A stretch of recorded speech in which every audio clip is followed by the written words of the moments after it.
السلام علیکم ورحمۃ اللہ وبرکاتہ۔ معزز سامعین، قصص القرآن علامہ ابن کثیر کی کتاب کا آج ہم 19واں سبق پڑھنے جا رہے ہیں اپنے حساب سے۔ قصص القرآن کے حساب سے یہ چوتھا قصہ ہے۔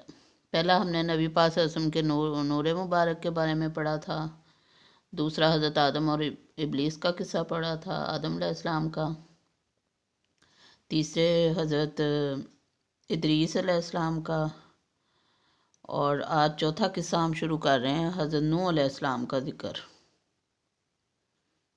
بسم اللہ الرحمن الرحیم۔ پیدائش اور نسب۔ نوح بن لامک بن متوشلخ بن خنوخ، اور یہ ادریس بن یردین محلائیل بن کنین بن انوش بن شیس بن آدم ابو البشر ہیں۔ ابن جریر وغیرہ کے قول کے مطابق نوح علیہ السلام کی پیدائش آدم علیہ السلام کی وفات کے 126 برس بعد ہوئی۔ اہل کتاب کی تاریخ کے مطابق نوح علیہ السلام کی پیدائش اور آدم علیہ السلام کی وفات کے درمیان 146 برس کا فاصلہ ہے۔ حضرت ابو امامہ رضی اللہ تعالیٰ عنہ سے ایک مرفوع حدیث میں ہے کہ ایک شخص نے رسول اللہ صلی اللہ علیہ وآلہ وسلم سے سوال کیا کہ کیا آدم علیہ السلام نبی تھے؟ آپ صلی اللہ علیہ وآلہ وسلم نے ارشاد فرمایا، ہاں، ان کو اللہ تعالیٰ سے کلام کرنے کا شرف حاصل ہوا ہے۔ پھر اس نے سوال کیا کہ حضرت نوح اور حضرت آدم کے درمیان کتنا فاصلہ ہے؟ تو آپ صلی اللہ علیہ وآلہ وسلم نے فرمایا 10 قرن۔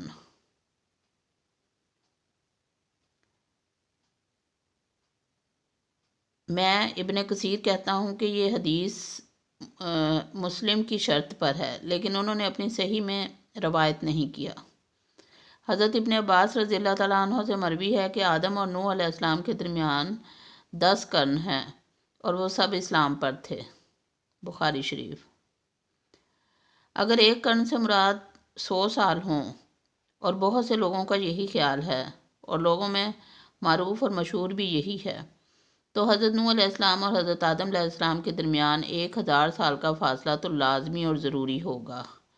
اور حضرت ابن عباس نے ان سب زمانے والوں کے اسلام پر ہونے کا ذکر کیا ہے، اور یہ اس بات کی نفی نہیں کرتا، بلکہ ممکن ہے کہ ان دونوں کے درمیان اس سے بھی زیادہ عرصہ ہو اور وہ اسلام پر نہ ہوں، لیکن حضرت ابو امامہ رضی اللہ تعالیٰ عنہ کی حدیث صرف 10 زمانوں پر دلالت کرتی ہے، اور حضرت ابن عباس رضی اللہ تعالیٰ عنہ کی حدیث میں یہ بات زائد ہے کہ وہ سب اسلام پر تھے۔ حضرت ابو امامہ رضی اللہ تعالیٰ عنہ اور حضرت ابن عباس رضی اللہ تعالیٰ عنہ کی دونوں روایات کا مفہوم اہل تاریخ اور اہل کتاب کی اس بات کی تردید کرتا ہے کہ قابیل اور اس کے بیٹے آگ کے پجاری تھے۔ اور اگر قرن سے مراد لوگوں کے زمانے کا ایک گروہ مراد لیا جائے، جیسا کہ قرآن مجید میں ہے وَكَمْ أَهْلَكْنَا مِنَ الْقُرُونِ مِنْ بَعْدِ نُوحٍ، الاسراء 17، اور ہم نے نوح کے بعد بہت سی امتوں کو ہلاک کر ڈالا۔ اور اللہ تعالیٰ کا فرمان ہے ثُمَّ أَنشَأْنَا مِن بَعْدِهِمْ قُرُونًا آخَرِينَ، سورۃ المومنون آیت نمبر 31۔ پھر ان کے بعد ہم نے اور جماعتیں پیدا کیں، اور پھر اللہ تعالیٰ نے فرمایا وَقُرُونًا بَيْنَ ذَلِكَ كَثِيرًا، الفرقان آیت نمبر 38، اور بہت سی جماعتوں کو بھی ہلاک کر دیا۔ اور اللہ تعالیٰ کا فرمان ہے کم اہلکنا من قبلہم من قرن، سورہ مریم آیت نمبر 74، اور ہم نے ان سے پہلے بہت سی امتیں ہلاک کر دیں، وہ لوگ ان سے ٹھاٹھ اور نمود میں اچھے تھے۔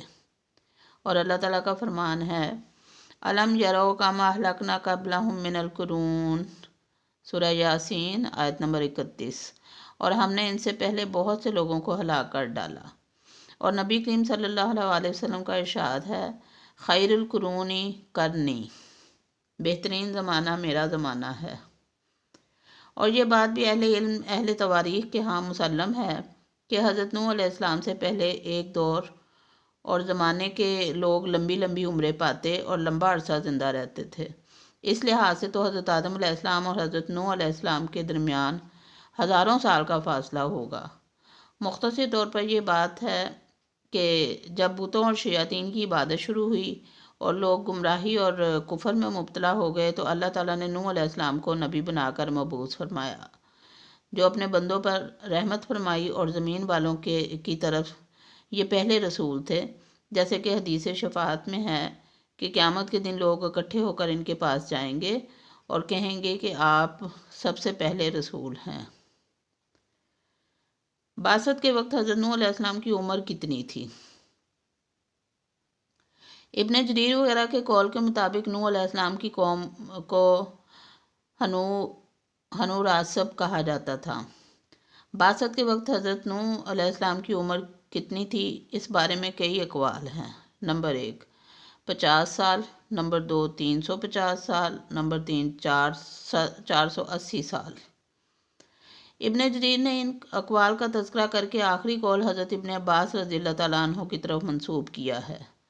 اللہ تعالیٰ نے حضرت نوح علیہ السلام اور آپ کی قوم کے حالات اور کفر کرنے والوں پر طوفان کی صورت میں عذاب نازل کرنے کا ذکر کیا ہے، اور پھر نوح علیہ السلام اور کشتی والوں کو اللہ تعالیٰ نے نجات کیسے دی، یہ تمام حالات و واقعات قرآن مجید کی مختلف صورتوں میں ذکر کیے گئے ہیں، مثلاً الاعراف، یونس، ہود، انبیاء، المومنون، الشعراء، العنکبوت، الصافات، القمر، اور سورہ نوح مکمل اس کے لیے نازل ہوئی ہے۔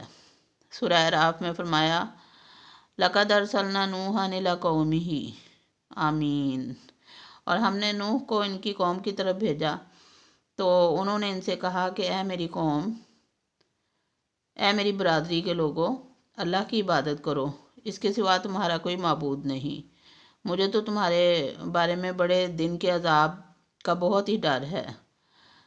تو جو ان کی قوم میں سردار تھے وہ کہنے لگے کہ ہم تمہیں سری گمراہی میں مبتلا دیکھتے ہیں۔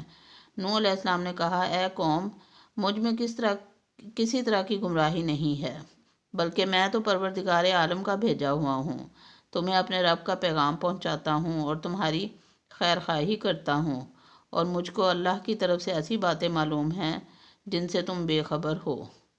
کیا تم اس بات سے تعجب ہوا ہے کہ تم میں سے ایک شخص کے ہاتھ تمہارے پروردگار کی طرف سے تمہارے پاس نصیحت آئی ہے تاکہ وہ تم کو ڈرائے اور تاکہ تم پرہیزگار بنو اور تاکہ تم پر رحم کیا جائے؟